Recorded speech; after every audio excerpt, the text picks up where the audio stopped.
Top 10 largest animals ever recorded in history. इतिहास में अब तक के सबसे बड़े जानवर। दोस्तों, हमारी इस धरती पर जानवरों का वजूद हम इंसानों से भी पहले का रहा है। आज इस दुनिया में जानवरों की तरह तरह की प्रजातियां पाई जाती हैं और आज से लाखों साल पहले भी कई तरह के विशालकाय जानवर इस धरती पर निवास करते थे। तो चलिए, क्योंकि हम आपको बताने वाले हैं धरती के सबसे बड़े जानवरों के बारे में। 10. द सार्कोस्कस। सार्कोस्कस नाम की मगरमच्छ की यह प्रजाति आज से करीब 112 मिलियन साल पहले हुआ करती थी, जिसकी लंबाई लगभग 40 फुट के करीब हुआ करती थी। और यह प्रजाति अभी तक की मगरमच्छ की सभी प्रजातियों से विशाल हुआ करती थी। इसकी बाइट की ताकत लगभग 9 टन की थी, जो कि आज के आम मगरमच्छ की तुलना में बहुत अधिक थी, और इसका वजन लगभग 4.3 टन हुआ करता था। सार्कोस्कस नाम के इस जीव के पहले अवशेष 1946 से 1959 तक सहारा में फ्रांसीसी जीवाश्म विज्ञानी एल्बर्ट फेलिक्स डी लैप्रेंट के नेतृत्व में कई अभियानों के दौरान खोजे गए थे। ये जीव दुनिया के सबसे बड़े जीवों में से एक था, जिसकी तुलना में आज लगभग कोई भी जीव नहीं है। सार्कोस्कस नाम के इस जीव के जबड़े में ऊपर के प्रत्येक पक्ष में 35 और निचले जबड़े के प्रत्येक पक्ष में 31 दांत होते हैं। और तो और दोस्तों, इस जीव का जबड़ा इतना ताकतवर होता है कि एक इंसान की हड्डी को एक बार में चकनाचूर कर सकता है। 9. द पैरासेराथेरियम। पैरासेराथेरियम एक बहुत ही विशाल आकार की गेंडे की प्रजाति हुआ करती थी, जो कि अब विलुप्त हो चुकी है। इस जानवर की ऊंचाई लगभग 26 से 40 फुट और इसका वजन करीब 20 टन हुआ करता था। पैरासेराथेरियम को नियर हॉर्न बीस्ट और इंड्रिकोथेरियम के नाम से भी जाना जाता है। इस जानवर की गर्दन एक जिराफ की तरह लंबी होती थी और यह जानवर दुनिया के सबसे विशाल जानवरों में से एक था। दोस्तों, अब मैं आपको इस जानवर की एक खास बात बताने जा रहा हूं, जो कि इसे अन्य जानवरों से अलग बनाता था। ये जानवर देखने में किसी न किसी प्रकार से एक डायनासोर के आकार के होते थे और इनके पैर काफी लंबे लंबे होते थे, बिल्कुल एक खंबे की तरह। इसके अवशेष चीन और बाल्कन के बीच यूरेशिया में पाए गए हैं, जो कि वर्तमान समय में एक संग्रहालय में रखे हुए हैं। ये जानवर हर्बीवोर्स मतलब कि शाकाहारी होते थे और ये दुनिया में पाया जाने वाला बहुत ही अद्भुत जानवरों में से एक था, जिसकी प्रजाति अब विलुप्त हो चुकी है। 8. द लीडसिचथिस। लीडसिचथिस मछली समुद्र में पाई जाने वाली एक बहुत ही विशाल थी, जो कि मध्य जुरासिक काल में महासागरों में रहती थी। 19वीं शताब्दी में लीडसिचथिस नामक एक मछली के पहले अवशेषों की पहचान की गई थी और सन 1889 में इसे लीड्स मछली का नाम दिया गया था। दोस्तों, ये मछली बहुत ही विशाल आकार की होती थी, जिसकी प्रजाति अब विलुप्त हो चुकी है और इस मछली का आकार लगभग एक व्हेल के आकार जितना होता था। ये मध्ययुगीन काल के महासागरों में रहने वाली मछलियों की एक विलुप्त प्रजाति है और कई वैज्ञानिकों द्वारा रिसर्च के बाद ये पता लगा है कि लीडसिचथिस जीवाश्मों की व्याख्या करना मुश्किल हो गया है, क्योंकि इसके कंकाल पूरी तरह से हड्डी से बने नहीं थे। इस मछली की खोपड़ी की हड्डियों से पता चलता है कि इसकी खोपड़ी की ऊपरी सतह पर छोटी छोटी हड्डियों के साथ एक बड़ी हड्डी भी जुड़ी हुई थी, जो इसके सर के आकार को काफी बड़ा बनाती थी। 7. The whale shark. Whale shark एक बहुत ही धीमी गति से चलने वाली शार्क है, जो कि दुनिया में पाई जाने वाली अब तक की सबसे बड़ी शार्क है। ये शार्क 12 मीटर तक बढ़ती है और इसका वजन लगभग 47,000 पाउंड तक हो सकता है। व्हेल शार्क सामान्य तौर पर भूरे या नीले रंग की होती है, जिसकी हल्के सफेद धब्बों की सतह पैटर्न के साथ हल्के धारीदार और क्षैतिज पट्टियों के बीच होती है और इनका पेट सफेद रंग का होता है। व्हेल शार्क के चपटे सर के उसके नथुने से निकलने वाले छोटे बबल्स के साथ मुंह के ऊपर एक कुंद थूतून होता है। समुद्र में गोता लगाने वाले गोताखोर इनकी पूंछ पकड़कर समुद्र में तैरते हैं और ये बात जानकर आपके मन में ख्याल आ रहा होगा कि ये व्हेल शार्क उन गोताखोरों को खाकर अपना भोजन क्यों नहीं बना लेती। तो जान लीजिए कि व्हेल शार्क कभी किसी इंसान पर हमला नहीं करती। वैसे तो इन व्हेल शार्क को जापान के एक्वेरिया में रखा गया है, लेकिन इनके बड़े आकार और ज्यादा आहार ग्रहण करने की क्षमता ने इसे एक मछली घर में रखना मुश्किल बना दिया है। व्हेल शार्क जो सभी उष्ण कटिबंधीय और गर्म समशीतोष्ण समुद्रों में पाई जाती है और ये समुद्र में पाए जाने वाले अन्य जीवों के मुकाबले बहुत ही विशाल होती है। ये दुनिया की सबसे बड़ी मछलियों में से एक है और ये कभी कभी तैरकों की सवारी करने की अनुमति दे देती है, परंतु ऐसा बहुत कम देखने या सुनने को मिलता। 6. The spinosaurus. स्पाइनोसॉरस एक बहुत ही विशाल आकार के डायनासोर थे, जिन्हें स्पाइन छिपकली के नाम से भी जाना जाता है। ये डायनासोर प्रजाति लगभग 112 से 93.5 मिलियन साल पहले क्रेटेशियस अवधि के ऊपरी अब्लियन से ऊपरी ट्यूरोनियन चरणों के दौरान उत्तरी अफ्रीका में रहते थे। 2005, 7 और 8 में प्रकाशित अनुमानों से पता चलता है कि ये लंबाई में 12.6 से 18 मीटर और वजन में करीब 7 से 20.9 टन के बीच थे। इस प्रजाति को पहले 1912 में खोजे गए मिस्र के अवशेषों से जाना जाता था और 1915 में जर्मन जीवाश्म विज्ञानी अर्नस्ट स्ट्रोमर द्वारा वर्णित किया गया था। पर दोस्तों, क्या आप जानते हैं स्पाइनोसॉरस सभी ज्ञात मांसाहारी डायनासोरों में से सबसे बड़ा था, जो टायरानोसॉरस, गिग्नोटोसॉरस और कार्चरोडोंटोसॉरस की तुलना में बहुत बड़ा था।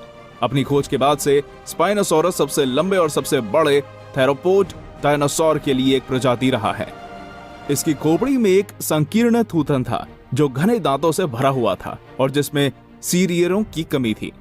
स्पाइनोसॉरस ने अपना नाम डायनासोर परिवार स्पाइनोसॉरिडो को दिया और ये 2001 की फिल्म जुरासिक पार्क 3 में दिखाई दी, जिसमें टायरानोसॉरस की मुख्य प्रतिद्वंदी के रूप में प्रतिस्थापित किया गया था। 5. द अर्जेंटिनोसॉरस। अर्जेंटिनोसॉरस एक बहुत ही विशाल डायनासोर है जिसे सौरोपोड डायनासोर का एक रिश्तेदार माना जाता है। इस डायनासोर को अर्जेंटिनो लिजर्ड के नाम से भी जाना जाता है, जो कि अर्जेंटीना में लेट क्रिटेशियस अवधि के दौरान रहता था। इसका वजन लगभग 50 टन से लेकर 100 टन तक का होता है और इसकी लंबाई करीब 22 से 35 मीटर की होती थी। अर्जेंटिनोसॉरस एक शाकाहारी डायनासोर था जो कि क्रिटेशियस काल में रहता था और दक्षिण अमेरिका में बसा था। इसके जीवाश्म अर्जेंटीना जैसे स्थानों पर पाए गए हैं। ये डायनासोर हमारी पृथ्वी पर आज से करीब 99 मिलियन साल पहले हुआ करते थे, जो कि सभी विशाल डायनासोर से कई गुना विशाल होते थे। इसकी सबसे तेज चलने या दौड़ने की रफ्तार 5 मीटर प्रति घंटा यानी कि एक कछुए की रफ्तार जितनी होती थी। दुनिया भर के वैज्ञानिकों द्वारा शोध के पश्चात ये अनुमान लगाया गया है कि अर्जेंटिनोसॉरस का विशिष्ट डायनासोर अंडा समुद्र तट की गेंद के आकार के जितना होता था और अर्जेंटिनोसॉरस नाम के इस जीव के अंडों से निकले चूजों को अपने वयस्क आकार में आने के लिए 25,000 गुना बढ़ना पड़ता था और बहुत से वैज्ञानिकों का अनुमान है कि इन्हें इस आकार तक पहुंचने में लगभग 15 साल लग जाते थे। पहली अर्जेंटिनोसॉरस की हड्डी को 1987 में एक किसान गुइलेर्मो हेरेडिया ने अपने खेत लास ओवरास पर 8 किलोमीटर की दूरी पर न्यूक्वाइन प्रांत अर्जेंटीना में प्लाजा हुआनकुल के पूर्व में खोजा था, जिसे अब फाइबुला बछड़ा की हड्डी माना जाता है। 4. The megalodon. मेगालोडॉन बहुत ही बड़े दांतों वाला शार्क की एक विलुप्त प्रजाति है जो कि धरती पर प्लियोसीन के प्रारंभिक मियोसीन के दौरान लगभग 23 से 3.6 मिलियन साल पहले रहती थी। इसके दांत इतने मोटे और मजबूत थे जो शिकार को पकड़ने और हड्डी तोड़ने के लिए जरा भी वक्त नहीं लेते थे। यह पूर्व में परिवार लामनिडे की सदस्य है और महान श्वेत शार्क का करीबी रिश्तेदार मानी जाती थी। इसे विश्व के सबसे बड़े जीवों में माना गया है। इसकी अधिकतम लंबाई का अनुमान 18 मीटर और औसत लंबाई का अनुमान 10.5 मीटर है। वैज्ञानिकों द्वारा शोध में पता लगा है कि इनके बड़े जबड़े 1,10,000 से 1,80,000 न्यूटन तक की एक बल लगा सकते हैं। हालांकि मेगालोडॉन शार्क के लिए एक अनौपचारिक नाम है। ये अक्सर अनौपचारिक रूप से विशालकाय सफेद शार्क भी है। इसके जीवाश्म पानी में डूबी बड़ी बड़ी चट्टानों के नीचे से मिले थे। मेगालोडॉन शार्क गर्म तटीय पानी में रहती थी और शायद ठंडे और पोषक गरीब गहरे समुद्र के वातावरण में ये जीवित नहीं रह सकती थी।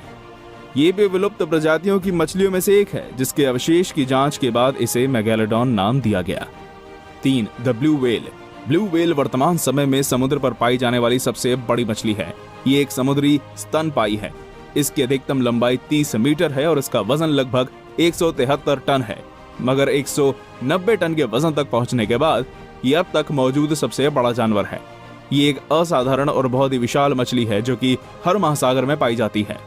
ब्लू व्हेल व्यक्तिगत या छोटे समूहों में तैरती है और इनके जोड़े बहुत आम तौर पर देखे जाते हैं। इनका लंबा और पतला शरीर भूरे नीले रंग के विभिन्न रंगों के साथ कुछ हद तक हल्का हो सकता है। लगभग 2000 ब्लू व्हेल कैलिफोर्निया तट से दूर रहती हैं और मेक्सिको और कोस्टा रिका की ओर पलायन करती हैं।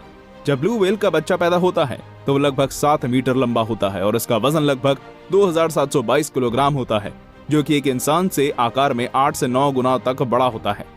ये लगभग 25 से 30 इंसानों को एक साथ खाने की ताकत रखती है और इसका जबड़ा एक मगरमच्छ के जबड़े के मुकाबले कहीं गुना ताकतवर होता है। आज महासागरों में 8000 से 9000 ब्लू व्हेल मौजूद हैं, जिन्हें एक लुप्तप्राय प्रजाति माना जाता है। 2. एम्फिकोलियास फ्रैगिलिबस। एम्फिकोलियास एक बहुत ही विशाल डायनासोर की प्रजाति थी जो कि आज से लगभग 150 मिलियन साल पहले हुआ करती थी। ये प्रजाति डायनासोर युग की एक बहुत ही खतरनाक प्रजाति थी। इन डायनासोर का वजन लगभग 150 से 222 टन के बीच हुआ करता था। एम्फिकोलियास का आकार मध्यम होता है जो कि 25 मीटर लंबा होता है। इसकी पूंछ लगभग 32 मीटर लंबी होती थी। सन 1887 में कोइलोन सिटी के करीब कोलोराडो में रॉक आउटक्रॉप्स में ओरेमेल विलियम लुकास द्वारा इसके कई जीवाश्मों की खोज की गई थी और 1887 में इसकी खोज के तुरंत बाद एडवर्ड ड्रिंकर कोप द्वारा इसे वर्णित किया गया था। वैज्ञानिकों के अनुमान के अनुसार ये जानवर 190 फीट की लंबाई के साथ सबसे लंबे समय तक ज्ञात जानवर था। 1. The Titanoboa. टाइटेनोबोआ बहुत बड़े सांपों की एक विलुप्त प्रजाति है जो कि पूर्वोत्तर कोलंबिया में गुजीरा में रहती थी। ये 42 फीट तक लंबे हो सकते थे और इनका वजन लगभग 1135 किलोग्राम तक हो सकता था। 22 मार्च 2012 को 14 मीटर और 1135 किलोग्राम का एक पूर्ण पैमाने पर मॉडल प्रतिकृति टाइटेनोबोआ को न्यूयॉर्क सिटी, न्यूयॉर्क में मिड टाउन मैनहट्टन में ग्रैंड सेंट्रल टर्मिनल में प्रदर्शित किया गया था। इसके जीवाश्म सेरेज़ोन फॉर्मेशन में पाए गए थे। ये सबसे बड़े सांपों की अब तक की एकमात्र ज्ञात प्रजाति है जो कि आज से लगभग 58 से 60 मिलियन साल पहले विलुप्त हो गई थी। ये आधुनिक काल के विशाल एनाकोंडा के रूप में केवल 2 बार लंबे और 4 गुना भारी थे और ये भी सामान्य अवसर पर बड़ी मछली खाते थे। टाइटेनोबोआ विषैले नहीं थे। ये अपने शरीर को इस प्रकार से जकड़ते थे कि उसकी सांस रुक जाए और वह उसे आसानी से खा सके। ये सांप आज के सांपों के मुकाबले 100 गुना ताकतवर था। इस सांप को पहली बार 2009 में वर्णित किया गया था। दोस्तों, अब आपके मन में ये ख्याल जरूर आ रहा होगा कि टाइटेनोबोआ विलुप्त कैसे हुआ। हालांकि इसका अभी तक कोई भी सटीक कारण नहीं है कि टाइटेनोबोआ विलुप्त क्यों हुआ, पर शुरुआती शोध में पाया गया है कि इसके विलुप्त होने का प्रमुख कारण जलवायु परिवर्तन बना। तो दोस्तों, ये थी हमारी वीडियो। धन्यवाद।